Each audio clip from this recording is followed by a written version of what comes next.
Hey folks, Matt Easton here, Scholar Gladiatoria. So, as my regular viewers will know, that aside from European swords in the 19th century, which are my main focus of research and collecting, I'm also very into Indian weapons. Now, one of the things that I've noticed in the last few months, even longer than that actually, probably the last couple of years, is that when I talk about Indian weapons, I do get people in India commenting on my videos, which is absolutely fantastic, and some of those people correct some of my terminologies. I'm absolutely happy with that. But one thing which doesn't seem to be widely noticed or known or written about in Indian literature on the subject of weapons is the fact that huge numbers of blades were imported into India. Now, something I've noticed is when I've spoken about this, so British blades were imported into India in the 19th century, but prior to that, in the 18th century, most of the imported blades were German. And in fact, this goes all the way back to the 16th and 17th centuries, when Germany was really a mass producer of blades, of quite economical but good quality blades in the 16th and 17th centuries. Now, German blades weren't just exported to India, they were exported all over the world. They were exported to the Americas, to the fledgling colonies in the Americas, of course, to Britain. A lot of German blades made their way to Britain, all parts of Britain, Scotland, Ireland, England, Wales, and all over Europe, including Eastern Europe. And actually, if you look at some sort of Polish and Hungarian sabres, they very clearly have German-made blades on them. And it's clear that in centres like Solingen, and primarily Solingen in fact, they were making curved sabre blades specifically for the Eastern European market. Now, why was that? Partly, absolutely, they could make pretty good quality blades in Solingen. It's not to say that Solingen blades were necessarily the best quality. We know, for example, that blades coming out of certain parts of northern Italy, indeed Toledo in Spain, and some, it has to be said, some English and Scottish blades were of very top quality as well. And certain parts of France, but the thing that they really managed to do in Solingen was mass manufacture, and not mass manufacture of crap, but mass manufacture of pretty good blades. And that's an incredibly important thing, because if you can make a top quality, I'm just going to make up numbers here, but if you can make a top quality blade for $50, but you can make a pretty good quality blade for $10, very clearly lots and lots of those $10 blades are going to flood various markets, because if people can get a blade which is 75% good or 80% good rather than 100% good, but they can get it for a fifth of the price, then clearly that has, quantity has a quality all of its own, as the Soviet era kind of, if you think about the sort of tank warfare of World War II, even though you could say Russian tanks were better than some of their rivals, but in terms of infantry maybe, for example. But absolutely, if you can produce something which is good enough to do its job and flood a market with it at a very competitive rate that the local markets can't compete with, that very clearly is going to have a very strong economic impact, but also it's going to have a huge representative effect on warfare as well. If there's a certain weapon which is very economical to flood a market with, then that's going to have an impact on the weapons used in that area, and might even impact the type of warfare that we see. Now, if we look at 17th and 18th century India, it's very clear that yes, indeed, in India, and this is the thing that some Indian viewers of mine take umbrage with, and I want to clarify, it's absolutely without question that in India they were making some of the best quality blades in the world, and up there with Japanese blades, up there with Toledo blades.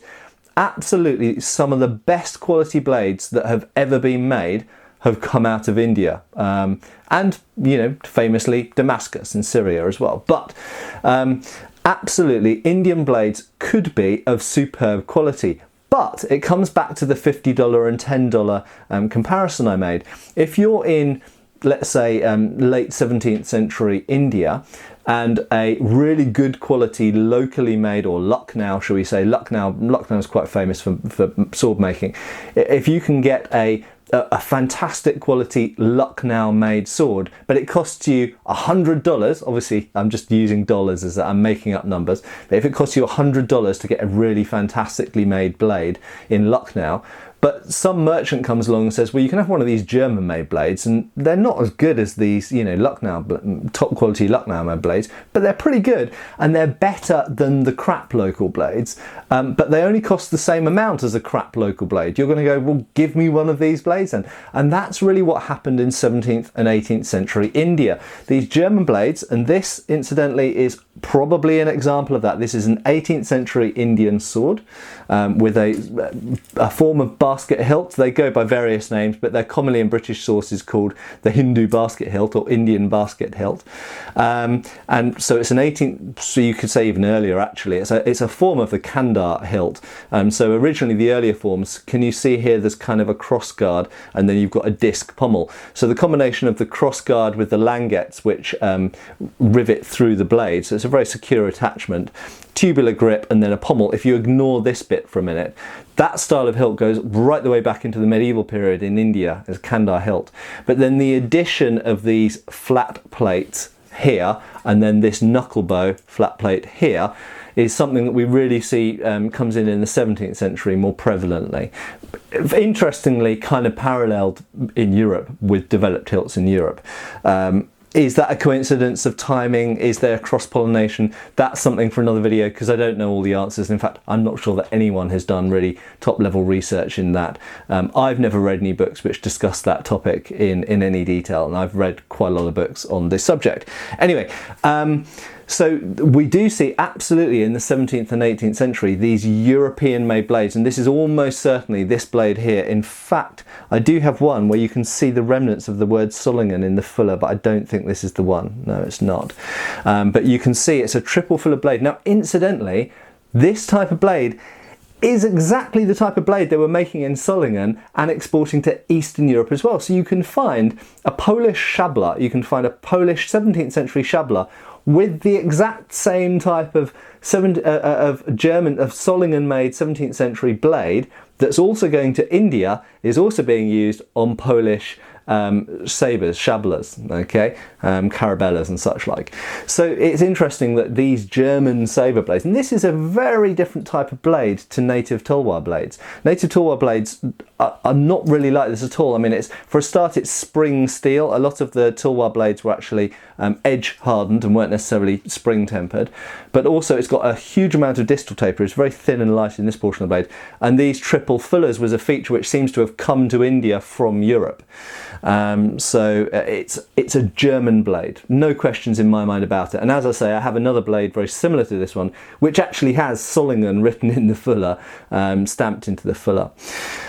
So this type of blade was imported in huge quantities into India, and in fact I was talking with an expert a few months ago at the Wallace Collection, a guest speaker, and he mentioned to me that there's a record from Lucknow that states that the arsenal there, the armoury, contained, I believe the number was 3,000 German blades, and they seem to have been at that point unmounted blades. So in other words, the prince of, or king or whatever it was, of Lucknow had imported a job lot of Solingen blades, either directly from Germany or via sort of merchant trade routes, but originating in Germany, and they were described as German blades.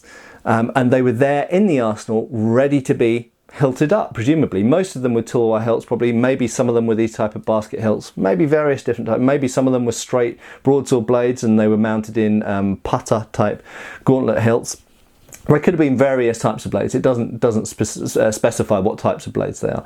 But 3,000, I believe the number was. It was thousands. It was in the magnitude of thousands of German blades in 17th century India. So there we go. There's no questions about it.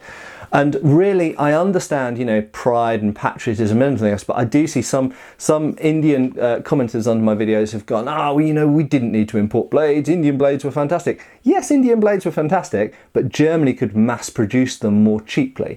And there is no question, I repeat, no question at all that in 17th and 18th century India, German blades were a thing. In vast quantities, German blades were imported and mounted on Indian hilts.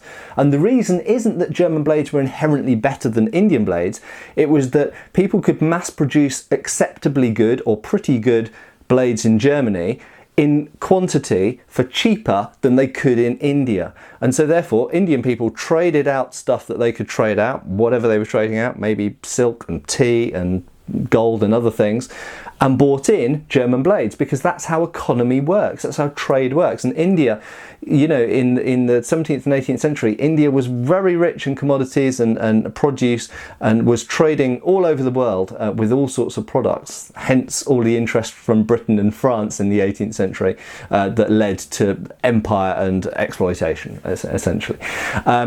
So there we go, absolutely a thing. German blades in India were a thing, but it doesn't imply, and you shouldn't take me to be saying, that German blades were better than Indian blades. It was just a matter of economics.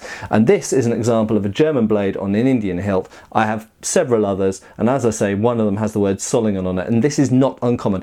If you go into any major collection, the British Museum, the Wallace Collection, the Victoria and Albert Museum, you can find German and other European blades mounted on Indian hilts. It was not uncommon, and there are many, many surviving examples to illustrate it. Cheers, folks. Thank you for watching. Please subscribe, follow us on Facebook. You can buy t-shirts through Spreadshirt, support us on Patreon, or follow us on Pinterest. Thank you.